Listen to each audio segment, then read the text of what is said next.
ఇప్పుడే అందిన వార్త బయటపడ్డ రేవంత్ రెడ్డి నిజ స్వరూపం రాష్ట్రం మొత్తం షాక్ అంటూ వార్తలు అయితే వస్తున్నాయండి. దీనికి సంబంధించి వివరాలు చెప్పడానికి వీడియో చేయడం జరుగుతుంది. చాలా మంది వీడియోస్ ఉన్నారు కానీ సబ్స్క్రైబ్ చేసుకొని మర్చిపోతున్నారండి. దయచేసి ఛానల్ సబ్స్క్రైబ్ చేసుకొని బెల్ ఐకాన్ ఆల్ పైన ట్యాప్ చేయండి. ఇప్పుడు ఇంపార్టెంట్ ఇన్ఫర్మేషన్ మిస్ అవ్వకుండా మీ ఫోన్ నోటిఫికేషన్ రూపంలో వస్తుందండి. చాలా మంది చూస్తున్నారు కానీ మీరు లైక్ చేయడం లేదండి. దయచేసి లైక్ చేయండి, ఇన్ఫర్మేషన్ అందరూ కూడా తెలుస్తుంది.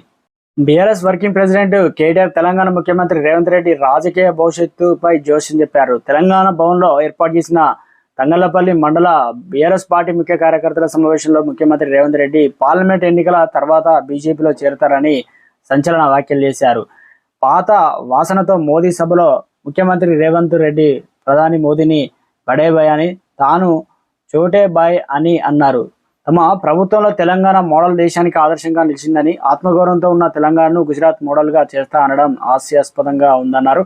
కేంద్ర ప్రభుత్వం ఎన్నో తెలంగాణ పథకాలకు కాపీ కొట్టిందని అన్నారు. ప్రధానమంత్రి మోదీకి బీఆర్ఎస్ ప్రభుత్వం ఎంత గౌరవ మర్యాదలు ఇచ్చిందని గుర్తు చేశారు. కానీ ప్రధాని మోదీ తెలంగాణకు తట్టెడు మట్టి లొట్టెడు నీళ్లు కూడా ఇవ్వలేదన్నారు. సిరిసిల్ల నియోజకవర్గం బీఆర్ఎస్ పార్టీ తంగళ్లపల్లి మండల కార్యకర్తల విస్తృత సమావేశంలో మాట్లాడుతూ ఈ రకంగా కామెంట్ చేయడం జరిగింది. మొత్తానికి గత 2 రోజుల కాంచి ఇక మోదీ పర్యటన వేళ స్వయంగా ముఖ్యమంత్రి ప్రధానిని బడేబాయితో పోల్చడం రాష్ట్ర రాజకీయాల్లో దుమారం రేపుతుంది.